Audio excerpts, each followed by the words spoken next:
Hey guys, it is NCSFan001 here for another one of those weekly trophy list updates. Today's date is Monday, May 2nd, 2022. So this will have covered the week of, I guess it would have been like April 25th through May the 1st. Does that sound right? I don't actually have my calendar pulled up right now, so I want to say it's like April 25th through May 1st. Anyway, this was not a super productive week because I was busy with a couple other things.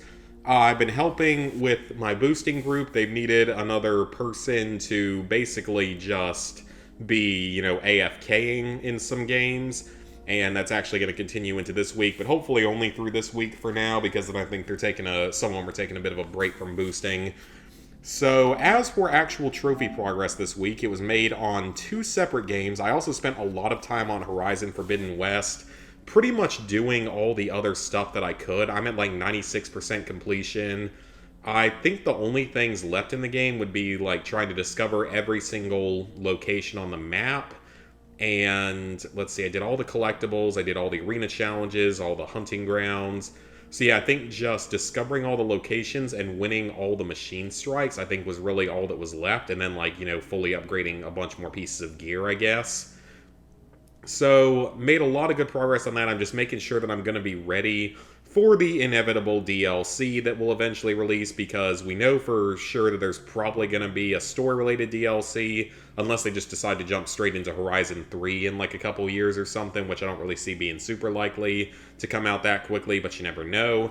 I'm more curious about the inevitable New Game Plus DLC that'll most likely come out. So I do want to apologize for last week's update, because for some reason the HD version never published on YouTube, and I don't keep backups of my trophy updates on anything, unfortunately, so maybe I'll start doing that in the future, but I don't actually back up those files anywhere. I back up pretty much all my other content, but not those, just because they're such large files and they would take up way too much of a thing, of a whatever you want to call it, of a hard drive.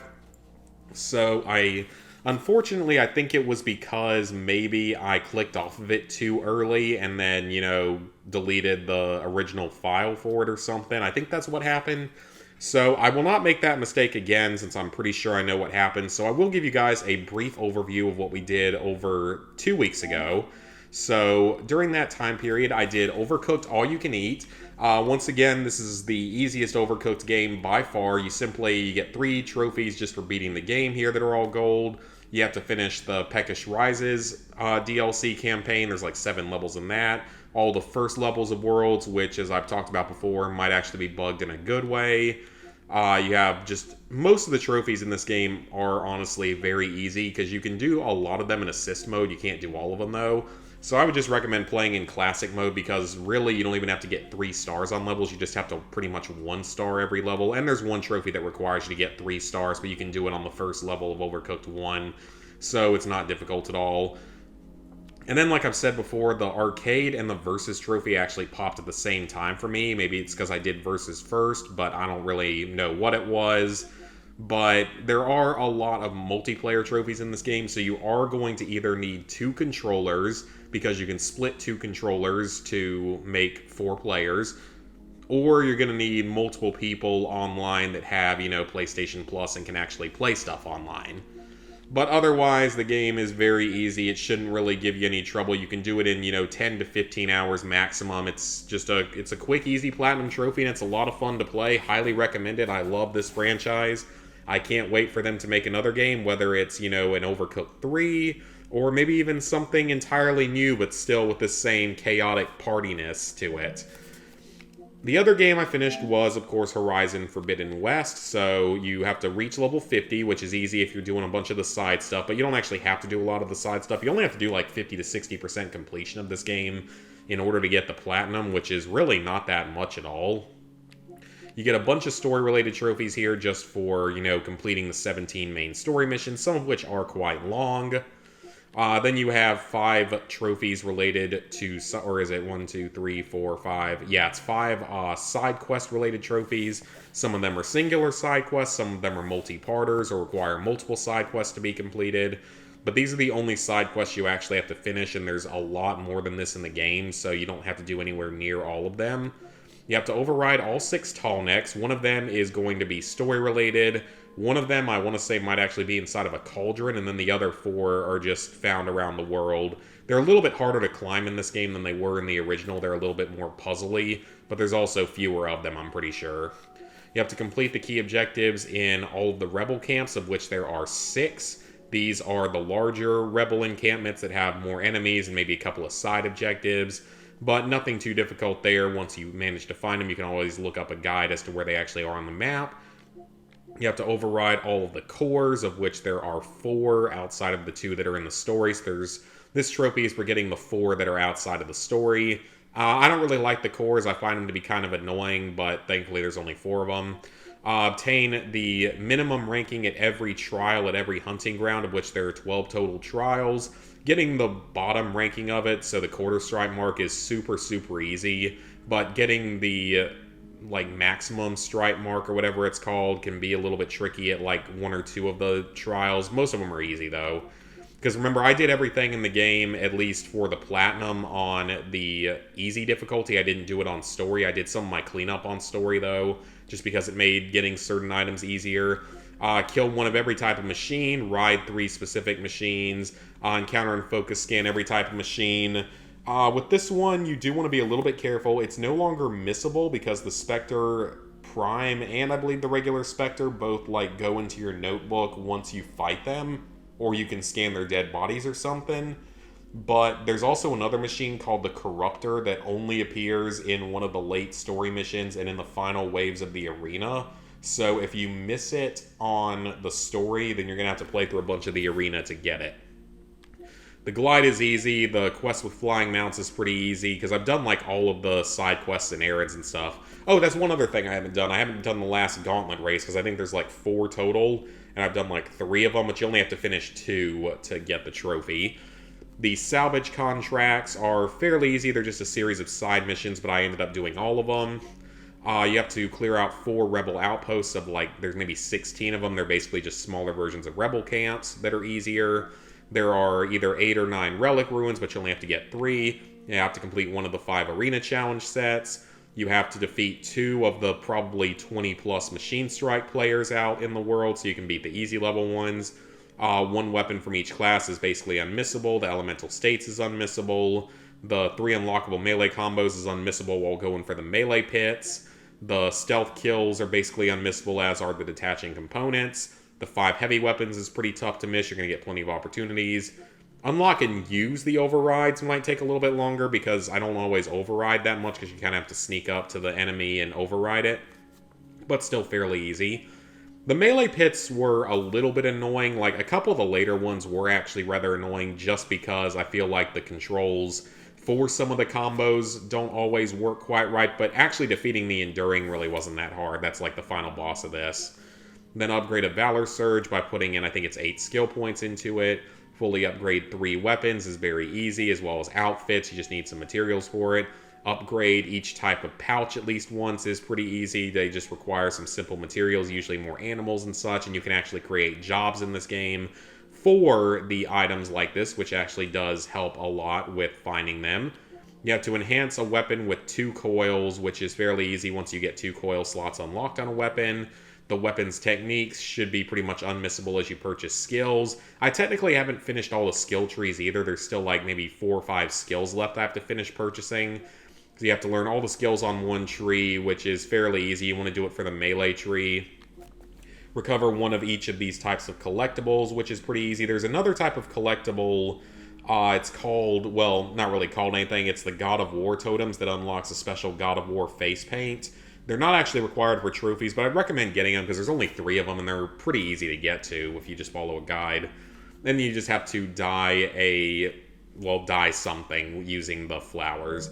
So, I mean, Horizon, it's a relatively easy platinum. It takes, 30 to 35 hours if you're just doing the stuff for the trophies. If you're doing more, it will take longer. But it was a pretty fun game overall. There are a few times where it starts to drag on a little bit. There's a lot to do in it. But overall, it's a very easy platinum, and it's an enjoyable platinum that I would recommend, but we will have to see what it does for DLC trophies.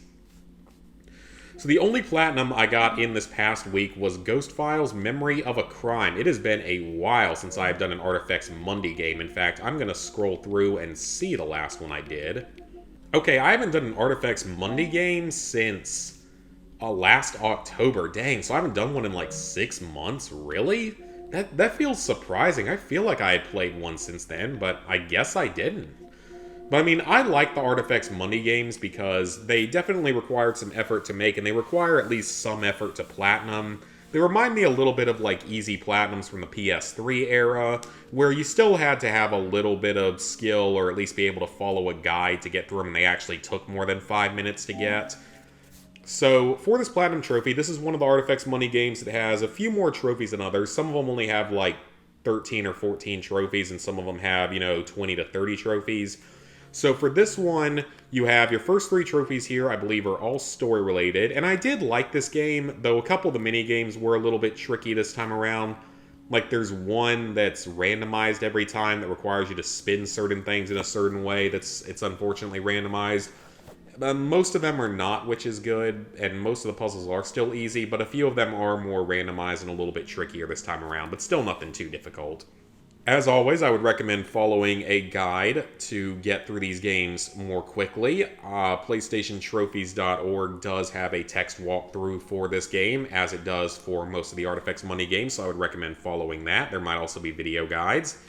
You have to find collectibles. There are a good number of collectibles in this game. There's like 16 floppy disks, it might be 15 floppy disks or somewhere around that. And around 14 to 16 hats. I want to say it's maybe 16 hats. And like 31 pipes, which are the morphing objects. So there are a good number of collectibles in this game. It's not the most of an Artifacts Money game, but there are a few more than some of the others have. So do keep that in mind. That's another reason why you're going to want a guide. You've got 2 more story-related trophies here. The morphing objects, like I said, are the pipes. They're a type of collectibles. There's 31 of them.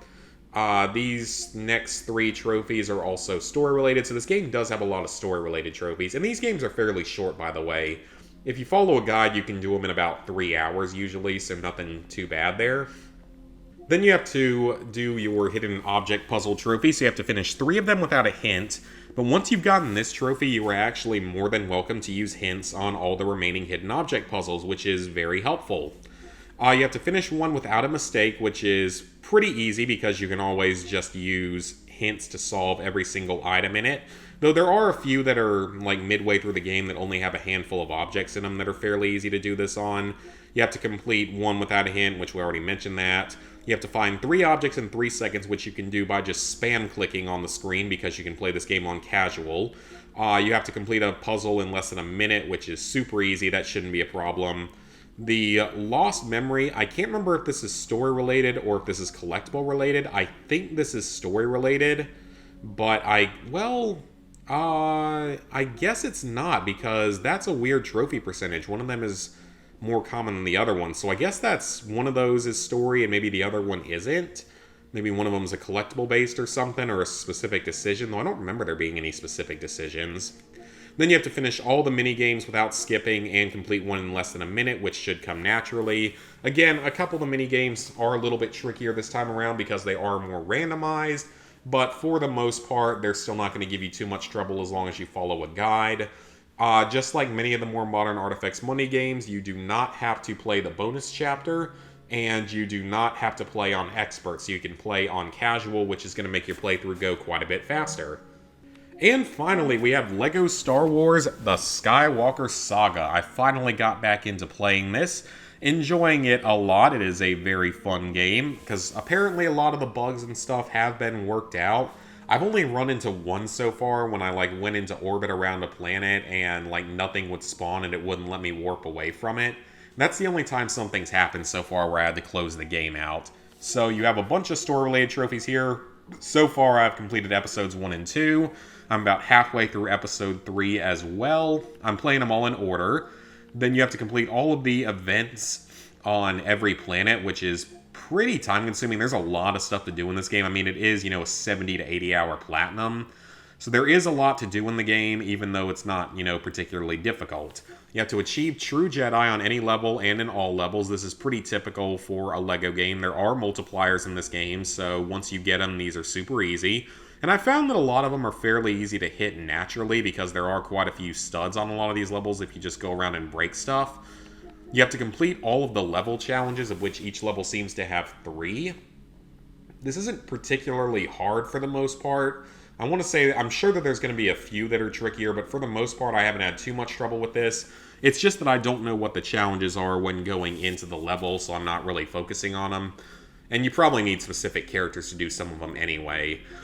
I haven't done all the mini-kits in a level yet, but there's actually only 5 mini-kits per level, which is super nice. There's a lot fewer of those collectibles.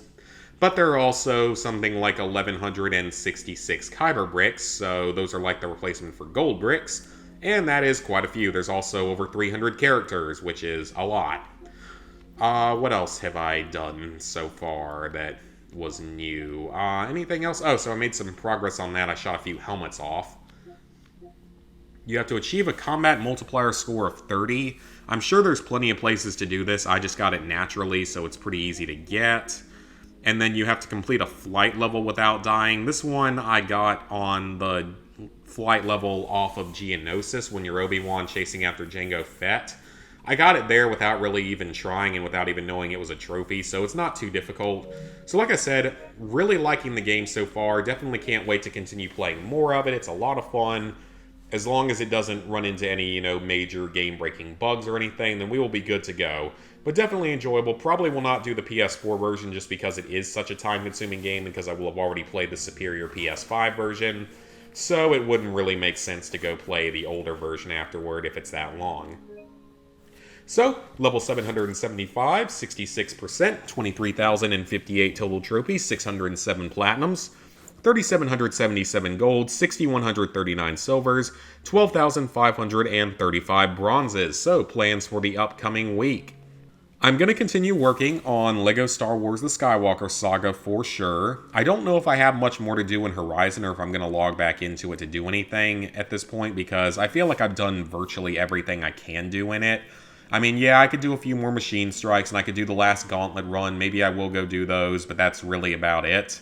And the machine strikes are just kind of annoying because I feel like the developers didn't even know the rules, and I feel like sometimes the enemies just do things that seem like they should be against the rules, but it's probably just because I'm terrible at it. But I will continue working on LEGO Star Wars The Skywalker Saga for sure. But otherwise, I'm going to be helping the boosting group doing a couple of games. Like, we just finished off Resident Evil 5 on the PS3. I want to say the only 2 other games I'm currently slated to help with are Battlefield 3, which for the most part is just really only going to be AFKing, because I don't really think there's anything I have to do in that aside from be there for like squad wipes and stuff. So we've got that, and then Red Dead Redemption 1 for that ridiculous Kingpin 9-player trophy or whatever that is. So don't have too much to do in the boosting world. So right now, my plans for the month of May are LEGO Star Wars, of course, and possibly hitting on The Division, GTA 5, and Ghost of Tsushima, but we will see about all of those. June, Black Ops 3. I do want to do that over this year because I want to go and get another Call of Duty game done, especially because, Modern Warfare 2's been announced, and it's going to be the last game for a couple years in Call of Duty, and then, of course, the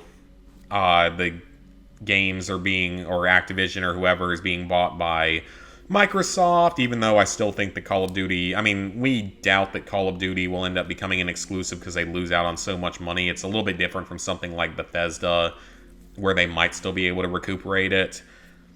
July, Division 2, August, Dead Island Riptide on the PS4, September through December. I've actually shrank this list a little bit. I'm not doing as many games as I was originally going to do, because I've deleted a few over time. So COD Classic, Shadow of the Colossus, and Uncharted 3, Conan Exiles, Outer Worlds, and then I've got a handful of other random games. So I've got Master Reboot, Code something, it's like a visual novel, I think, The Saboteur, Escape Dead Island, The Raven. I'm only going to do the PS4 version, actually. I don't really want to do the PS3 version of that. And Okami on PS3. I kind of forgot about that one until recently. So those are some other games to work on, but pretty much all of that stuff is single player only, so nothing to worry about with it. So that is going to be it for this video, guys. Please like, favorite, share, comment, subscribe, and ring that bell if you haven't already. As for videos and such this week, videos should be pretty normal. I'm trying to work my way through the trophy videos so I can go ahead and record and upload the 501 through 600. I finished the first half of it. I just haven't done the second half yet. I just really haven't had the time to do so. And I'm not in a major rush purely because I'm slowing down my intake of trophies a little bit because, you know, I've got so many videos in the backlog right now to upload. I've got probably, like 25 or 30 of those videos that I can upload. So plenty of time, not really in any major rush, but I'd like to get that recorded and uploaded, hopefully within a few weeks, but we will... Yeah, I'll say within a few weeks I should be able to get it done unless something drastically goes wrong. Otherwise, for streaming, I'm sure that I will manage to stream once this coming weekend, either Friday or Saturday. I might be busy on Friday again, but I should be free on Saturday, but we will see. So, that is going to be it, guys. Thank you for watching, and see you later this week for some more content.